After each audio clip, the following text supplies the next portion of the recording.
القهوة أقوى مليون مرة من البوتوكس. تبييض وشد الوجه، إزالة التجاعيد والخطوط الدقيقة، وكمان الهالات.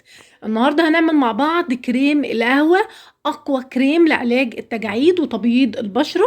لو عندك تجاعيد أو خطوط تعبيرية، بالكريم ده هتقدري تقضي على التجاعيد والبقع الداكنة والخطوط التعبيرية من أول استخدام. ده غير ان الوصفة دي بتساعد على تبييض البشرة 10 درجات كاملين يا بنات. الوصفة فظيعة جدا، لو جربتوها مش هتستغنوا عنها ابدا، وكل ده بمكونات طبيعية وموجودة عندنا في البيت. يلا مستنيين ايه؟ يا ريت قبل ما نبدأ لايك للفيديو واشتراك في القناة، ويلا بينا على اول مقام. معانا الخميرة يا بنات. الخميرة فظيعة جدا لعلاج التجاعيد، بتبيض البشرة وكمان بتعالج البقع الداكنة، ممتازة جدا في زيادة الوجه، كمان بتسمن الوجه وبتنفخ الخدود، ممتازة ورهيبة جدا في التبييض، بتفتح البشرة بطريقة سريعة جدا.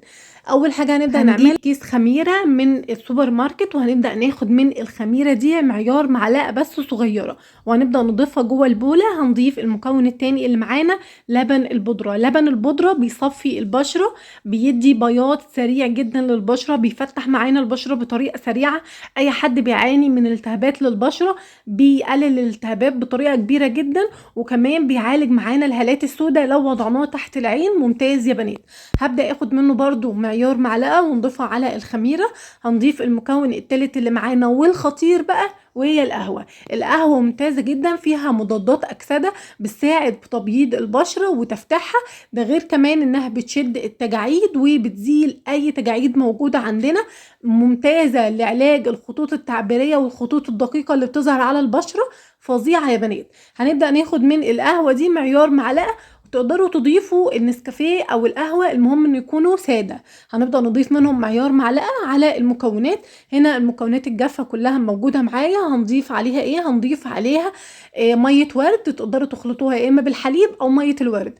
انا هنا هستخدم مية الورد. مية الورد ممتازة برضو في تفتيح وتبييض البشرة مع الاستمرارية. هنبدأ نضيف منها معيار معلقتين 2 على الكمية اللي احنا حطيناها، وهنبدأ نخلط ونقلب مكوناتنا ونمزجها كويس جدا مع بعض لحد ما تختلط وتكمل معايا كريم. انا هسيب الكريم سايب شوية مش تقيل، علشان الخميرة تبدأ تتفاعل مع الوصفة وتديني نفخ وتسمين للخدود، لو انتوا حابين انها تبدأ تسمم معاكم الخدود هي كمان. تمام. هنا الكريم كده بقى مناسب بالنسبة لي وخلاص.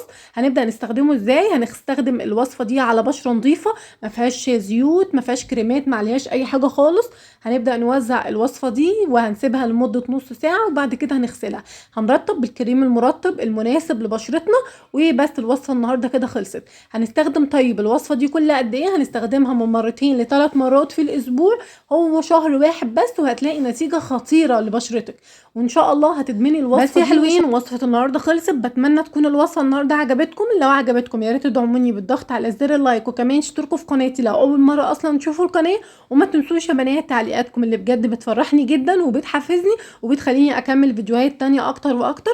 ولو حابين اي وصفات تانية عن تسمين الوجه وتسمين الجسم، تقدروا تكتبوا لي في التعليقات، وان شاء الله ابدا اقدمها لكم. او اي وصفات خاصة بتبييض البشرة اكتبوا لي، وان شاء الله ابدا اقدمها.